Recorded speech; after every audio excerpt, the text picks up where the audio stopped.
तो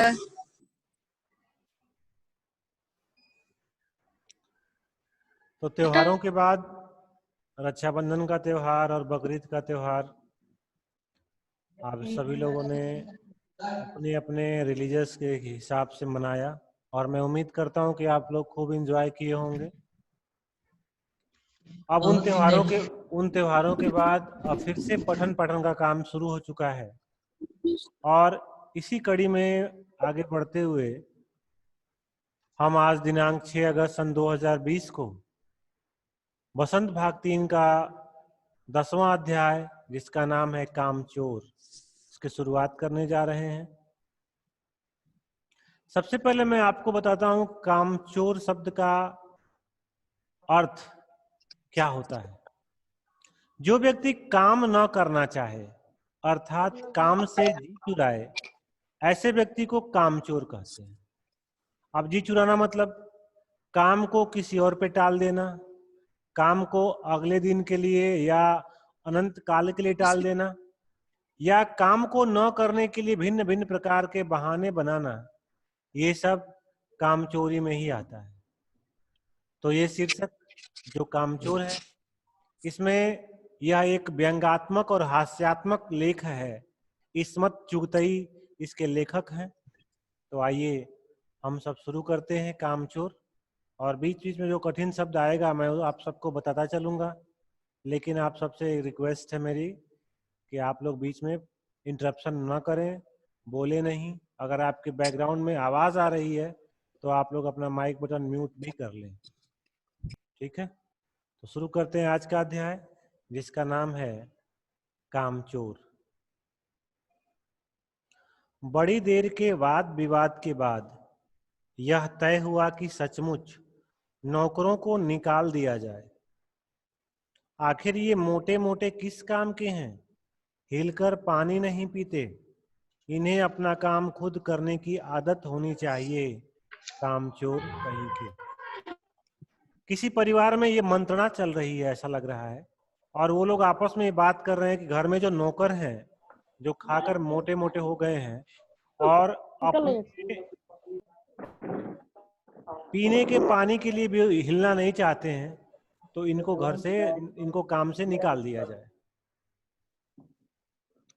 तुम लोग कुछ नहीं, इतने सारे हो और सारा दिन उधम मचाने के सिवा कुछ नहीं करते।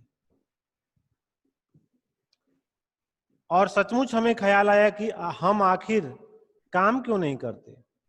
हिलकर पानी पीने में अपना क्या खर्च होता है, इसलिए हमने तुरंत हिलाकर पानी पीना शुरू किया।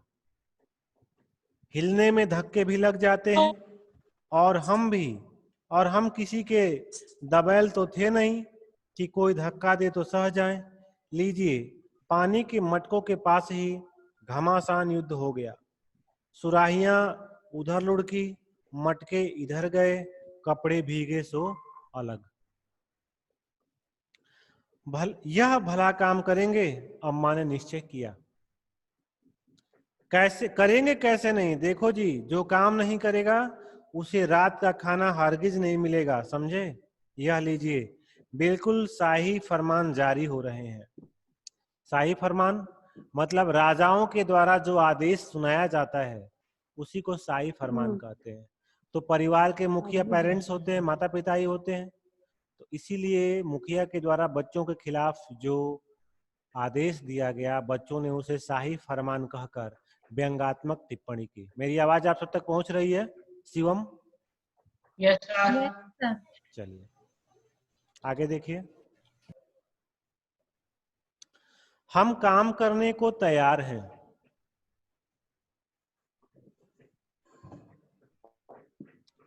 काम बताया जाए, हमने दुहाई दी। दुहाई दी मतलब किसी से मांगना, भीख मांगना, उसको दुहाई कहना।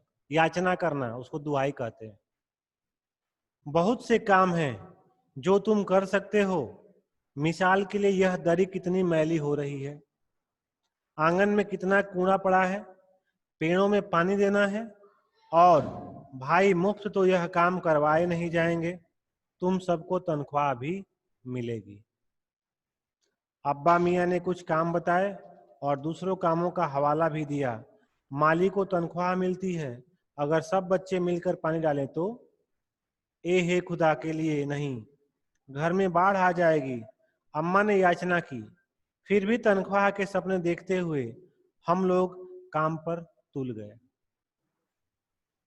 घर के जो बच्चे थे तो उनसे उनके पेरेंट्स ने कहा कि तुम लोग कुछ काम तो करते नहीं हो।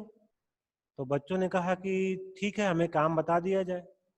तो घर के लोगों ने अलग अलग प्रकार के काम बताए और उन्होंने कहा कि अगर तुम काम करोगे तो जो पैसा हम नौकर को देते हैं वो पैसा तुमको मिलेगा। तो बच्चों ने कहा ठीक है, जो घर के माली हैं पौधों में पानी डालते हैं, हम भी पानी डाल देंगे। लेकिन अम्मा ने कहा कि नहीं, खुदा के लिए ऐसा मत करवाइए, क्योंकि अगर घर में पानी डालेंगे तो पूरे घर में बाढ़ आ जाएगी। आगे देखिए। एक दिन फर्शी पर, फर्शी मतलब फर्श जो होता है, फ्लोर, फर्शी पर बहुत से बच्चे जुट गए और चारों ओर से कोने पकड़कर झटकना शुरू किया। दो चार ने लकड़ियां लेकर धुआंधार पिटाई शुरू कर दी। मतलब जो घर के फर्श पर जो चटाई बिछाई गई थी, दरी बिछाई गई थी, रूम में ही, घर के अंदर ही उसको लोग पटकना शुरू कर दिया और कुछ बच्चे लकड़ी लेकर उसे पीटना शुरू कर दिया। आगे देखिए क्या हुआ। सारा धूल घर से अट गया, खांसते खांसते सब बेदम हो गए।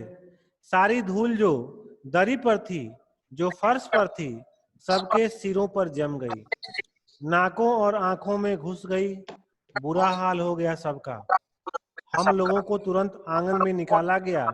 वहां हम लोगों ने फौरन झाड़ू देने का फैसला किया।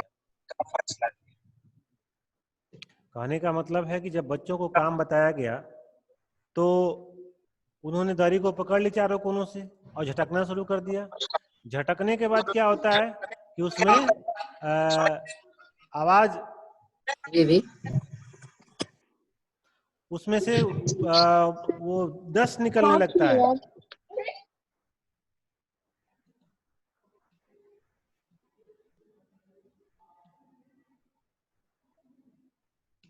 उसमें से डस्ट निकल जाता है और क्या होता है कि पूरे घर में फैल जाता है। उसके बाद बच्चों को घर से निकाल के दूसरी जगह बिठाया जाता है और तब बच्चे क्या करते हैं, सोचते हैं कि अब तो धूल जम गया है, क्यों ना झाड़ू लगा दिया जाए। तो सब बच्चे झाड़ू लगाना शुरू करते हैं। आगे देखिए। झाड़ू क्योंकि एक थी और तनख्वाह लेने वाले उम्मीदवार बहुत, इसलिए क्षण भर में झाड़ू के पुर्जे उड़ गए। जितनी सीखें जिसके हाथ पड़ी वह उनसे ही उल्टे सीधे हाथ मारने लगा। अम्मा ने सिर पीट लिया। भाई ये बुजुर्ग काम करने दे तो इंसान काम करे, जब जरा सी बात पर टोकने लगे तो बस हो गया, हो चुका काम। आगे देखिए। असल में झाड़ू देने से पहले जरा सा पानी छिड़क लेना चाहिए। बस यह ख्याल आते ही तुरंत दरी पर पानी छिड़का गया। एक तो वैसे ही धूल से अटी हुई थी, पानी पड़ते ही सारी धूल कीचड़ बन गई। अब सब आंगन से भी निकाले गए। तय हुआ कि पेड़ों को पानी दिया जाए। बस सारे घर की बाल्टियां, लोटे, तसले, भगोने, पतीलियां लूट ली गईं। जिन्हें ये चीजें भी न मिली, वे डोंगे, कटोरे और गिलास ही ले भागे। आदित्य गुप्ता, मेरी आवाज समझ में आ रही है? समझ? Yes sir. चलिए यस सर। ठीक।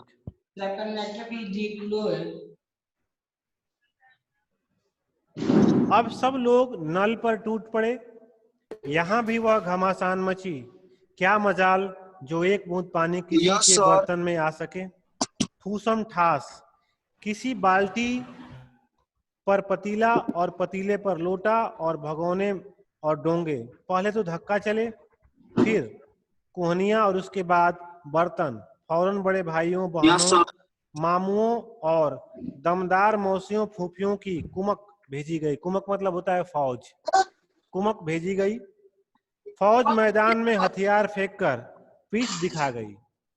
मतलब जो बच्चे थे आपस में पानी भरने का झगड़ा कर रहे थे, तो बड़े लोगों को भेजा गया और उनको देखकर जो लोग झगड़ा कर रहे थे, वो क्या किए, भाग गए वहां से। इस धींगा मुश्ती में कुछ बच्चे कीचड़ में लथपथ हो गए, जिन्हें नहलाकर कपड़े बदलवाने के लिए नौकरों की वर्तमान संख्या काफी नहीं थी। पास के बंगलों से नौकर आए और 4 आना प्रति बच्चा के हिसाब से नहलाए गए। हम लोग कायल हो गए कि सचमुच यह सफाई काम अपने बस की बात नहीं, और न पेड़ों की देखभाल हमसे हो सकती है। कम से कम मुर्गियां ही बंद कर दें। अब देखिए, बच्चों ने पेड़ में पानी भी डाल लिया और दरी भी साफ कर लिया, इसमें सफल नहीं हुए। तो बच्चों ने सोचा कि अब ये काम हमारे बस की बात नहीं है, तो क्यों ना हम मुर्गियों को दाना डाल दें। अब वहां भी कुछ बवाल होगा, देखिए। बस शाम ही से जो बांस, छड़ी, हाथ पड़ी लेकर मुर्गियां हाँकने लगे, चल दड़बे दड़बे। पर साहब, मुर्गियों को भी किसी ने हमारे विरुद्ध भड़का रखा था। ऊट पटांग इधर उधर कूदने लगी। 2 मुर्गियां खीर के प्याले से, जिस पर आया चांदी के वर्क लगा रही थीं, दौड़ती फड़फड़ाती हुई निकल गई। तूफान गुजरने के बाद पता चला कि प्याले खाली हैं और सारी खीर दीदी के कामदानी के दुपट्टे और ताजे धुले सिर पर लगी हुई है। एक बड़ा सा मुर्गा अम्मा के खुले हुए पानदान के ऊपर से कूदा और कत्थे चूने में लुथड़े हुए पंजे लेकर नानी अम्मा के सफेद दूध जैसी चादर पर छापे मारता हुआ निकल गया। अब देखिए क्या करते हैं बच्चे, डंडा लेकर मुर्गों को हाँकने लगते हैं, लेकिन मुर्गे भी कम नहीं थे, वे इधर उधर भागने लगते हैं और जहां जो सामान मिलता है उसको गिराते पुराते आगे वो बढ़ जाते हैं। एक मुर्गी दाल की पतीली में छपाक मारकर भागी और सीधी जाकर मोरी में इस तेजी से फिसली कि सारी कीचड़ मौसी जी के मुंह पर पड़ी, जो बैठी हुई हाथ मुंह धो रही थी।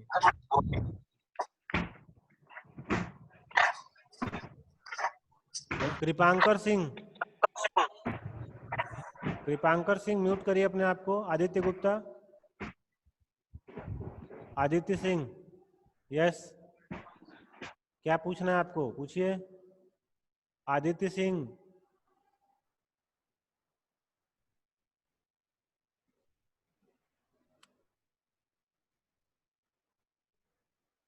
आदित्य सिंह, आपने हाथ उठाया हुआ है पूछने के लिए, क्या पूछना है आपको?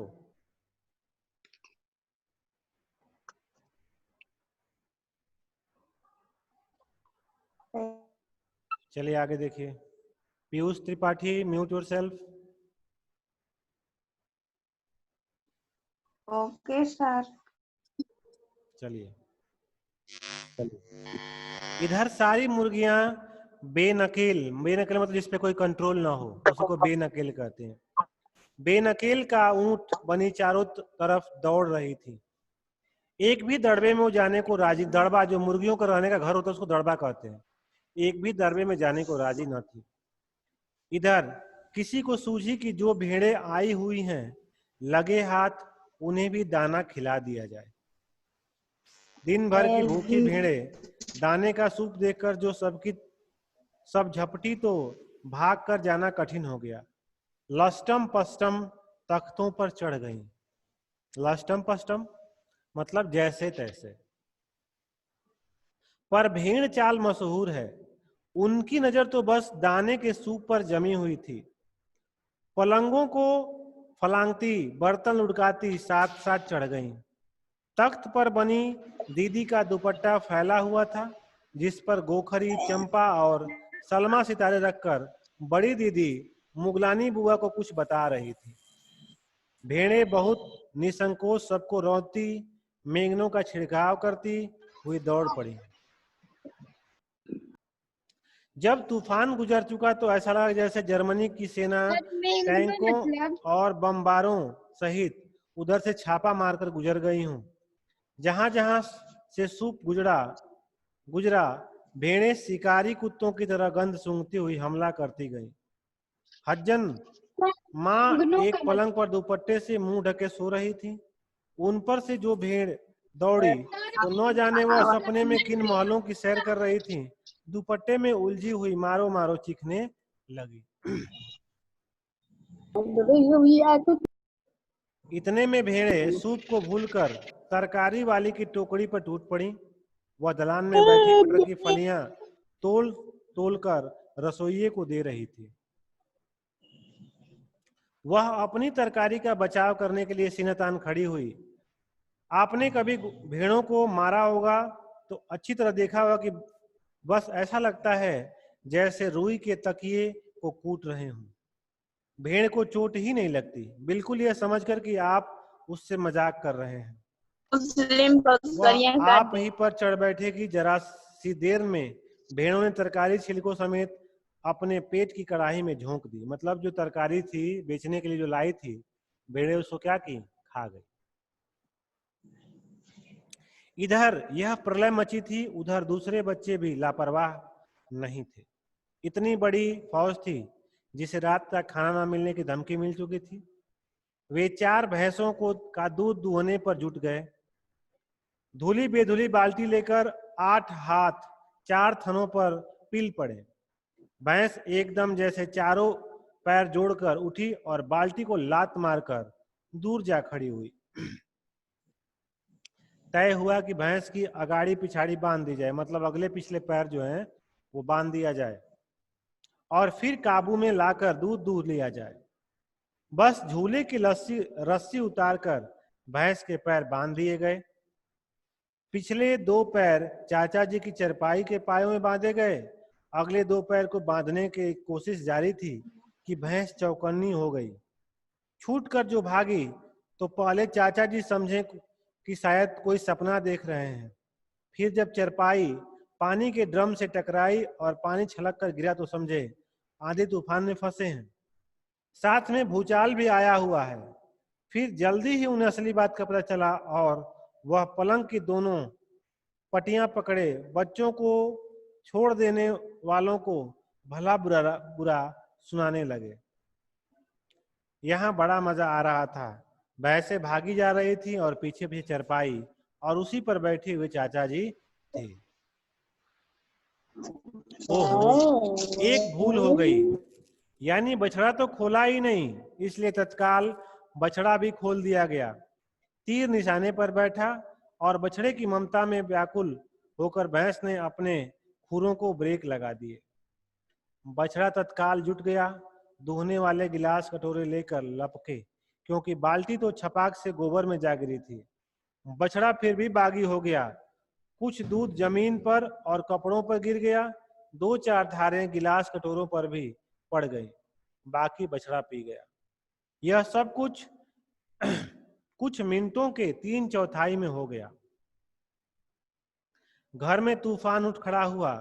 ऐसा लगता था जैसे सारे घर में मुर्गियां, भेड़े, टूटे हुए तसले, बाल्टियां, लोटे, कटोरे और बच्चे थे। बच्चे बाहर किए गए, मुर्गियां बाग में हकाई गई, मातम सा मनाती तरकारी वाली के आंसू पोछे गए और अम्मा आगे जाने के लिए सामान बांधने लगी।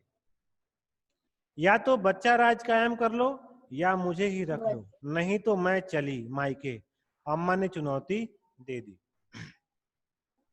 और अब्बा ने सबको कतार में खड़ा करके पूरी बटालियन का कोर्ट मार्शल कर दिया। कोर्ट मार्शल मतलब सेना में जिसको नौकरी से निकाला जाता है उसको कोर्ट मार्शल प्रक्रिया की जाती है। अगर किसी बच्चे ने घर की किसी चीज को हाथ लगाया तो बस रात का खाना बंद हो जाएगा। ये लीजिए, इन्हें किसी करवट शांति नहीं। हम लोगों ने भी निश्चय कर लिया कि अब चाहे कुछ भी हो जाए हिलकर पानी भी नहीं पिएंगे। तो ये था कहानी कामचोर। आप लोग भी कामचोरी करते हैं? Yes sir. काम करना आप लोग भी नहीं चाहते होंगे? नो सर, मैं करती हूँ। काम करती हो? मुस्कान यस यादव? सर, हम लोग करते हैं। सर करते हैं। श्वेतांजलि काम करती हो? Yes sir. ठीक है। सर फलांगती मतलब क्या चीज? फलांगती फलांगती मतलब फादना, कूदना, फादना। और कुछ बटालियन मतलब और कुछ पूछना हो तो पूछ लीजिए।